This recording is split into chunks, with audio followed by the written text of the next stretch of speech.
پاکستانی عوام کے لیے ایک اور خطرے کی گھنٹی۔ وزیر اعظم شہباز شریف نے عوام کو مخاطب کرتے ہوئے کہا ہے کہ ہمارے لیے موجودہ حالات کسی چیلنج سے کم نہیں، اتحادیوں سے مل کر مشکلات سے نکالیں گے، ضرورت پڑی تو مزید مشکل فیصلے کریں گے۔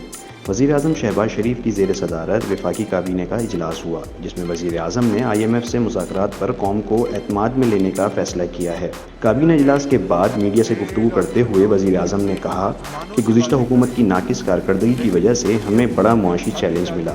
گزشتہ حکومت نے پیٹرول کی قیمت کم کر کے آنے والی حکومت کے لیے جال بچھایا۔ دنیا بھر میں معاشی صورتحال گمبھیر ہے۔ دنیا میں تیل اور پیٹرول کی قیمتیں آسمانوں سے باتیں کر رہی تھیں، لیکن پچھلی حکومت نے جاتے جاتے ان کی قیمتیں کم کر کے آنے والی حکومت کے لیے ایک جال بچھایا جو کہ 100% بد نیتی پر تھا۔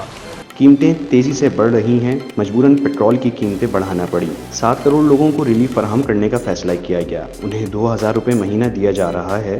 امید ہے ٹیکس کی ادائیگی میں امیر طبقہ اس مشکل وقت میں قوم کا ساتھ دے گا۔ ہم نے اس بجٹ میں الحمدللہ فیصلہ کیا کہ جہاں پر ہم نے قیمتیں ہمیں مجبوراً بڑھانی پڑی تیل کی اور پیٹرول کی، دل پہ پتھر رکھ کر وہاں پر ہم نے 7 کروڑ لوگوں کے لیے ہم نے ریلیف مہیا کیا، جو بشپ کے ذریعے وہ ہیلپ لائن سے اب کروڑوں لوگوں کو وہ 2000 روپے مہینہ ان کو دیا جا رہا ہے۔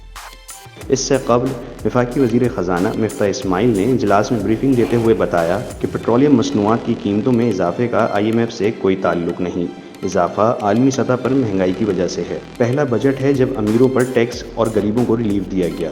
مفتاح اسماعیل کا کہنا تھا کہ IMF سے مذاکرات کا اگلا دور آج اور کل رات کو ہوگا۔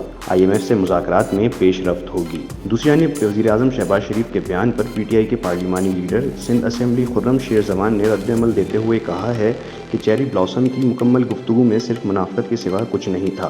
انہوں نے کہا کہ ڈالر کی قیمت 212 ہو گئی، کیا یہ ذمہ داری بھی عمران خان کی ہے؟ چیری بلاسم دل پر پتھر رکھ کر مہنگائی کے بجائے لوٹی ہوئی دولت واپس لے کر آئیں۔ دل پر پتھر رکھ کر مریم نواز کے سرکاری پروٹوکول پر خرچ کیا جا رہا ہے۔